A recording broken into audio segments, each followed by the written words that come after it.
They gathered to mourn their king, but instead of solemn prayers, the church was filled with screams, because when the coffin was forced shut, the king's bloated corpse exploded like a rotten barrel, spraying blood and pus over everyone inside.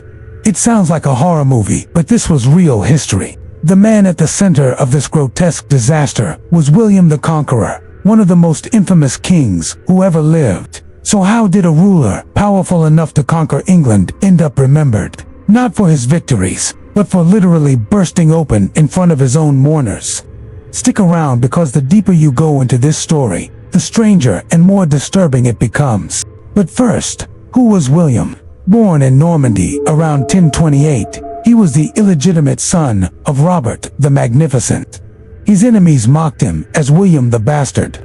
His childhood was filled with assassination attempts, betrayals, and rebellion. Honestly, by all odds, William shouldn't have survived to adulthood. But here's the thing, William was ruthless, cunning, and absolutely relentless.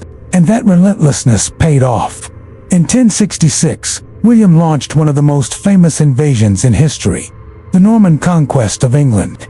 His victory at Hastings didn't just win him a crown, it completely reshaped England forever.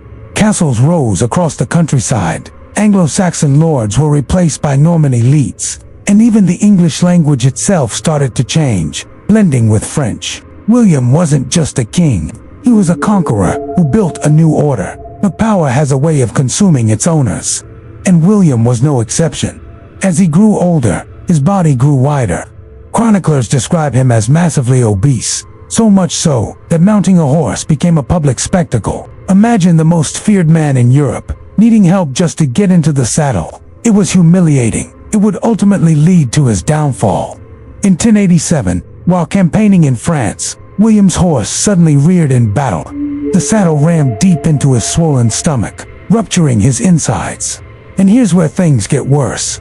He didn't die right away. He lingered for weeks in agony, bloated and rotting from the inside. His once terrifying presence was reduced to wheezes, groans, and the stench of infection. Finally, after weeks of suffering, William died. But death was only the beginning of his humiliation. Normally, the funeral of a king would be a grand spectacle, but William's death sparked chaos. His treasury was looted, nobles abandoned him, and his sons squabbled over succession. By the time his body reached Cannes for burial, it was already badly decomposed. And remember, this was the 11th century. No refrigeration, no embalming as we know it today. His corpse swelled grotesquely, skin stretched tight like an overinflated wineskin. And if you think that sounds bad, just wait. At the funeral, monks attempted to lower him into a stone sarcophagus. But there was a problem. The coffin was too small for his massive, bloated frame. They tried to force him in, pressing and squeezing the body. And then it happened. With a sickening crack, William's abdomen burst open. Blood, pus, and rotten fluids exploded out, filling the church with a stench so horrific that mourners gagged and fled. Priests dropped their incense burners, people covered their faces, and some even vomited. The grand funeral of the man who had reshaped England turned into a nightmarish spectacle no one would ever forget. And here's the twist. It wasn't just disgusting, it was symbolic. Chroniclers of the time interpreted it as divine punishment. William had ruled with iron fists, burning villages, crushing rebellions, and showing little mercy.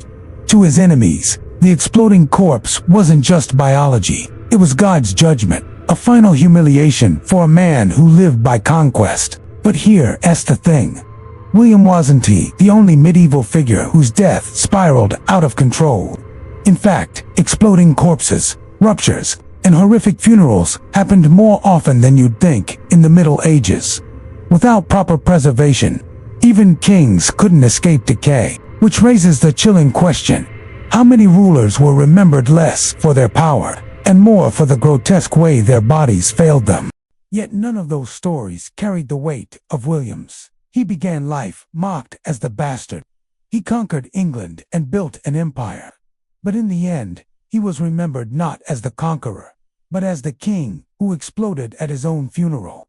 And maybe that's why this story still lingers nearly 1,000 years later. Because it's not just about William, it's about power. mortality, and the fact that no amount of conquest can save you from the rod of death. So the next time you think of history's great rulers, remember this: behind the crowns, behind the battles, behind the legends, sometimes the most unforgettable thing is the way it all ended.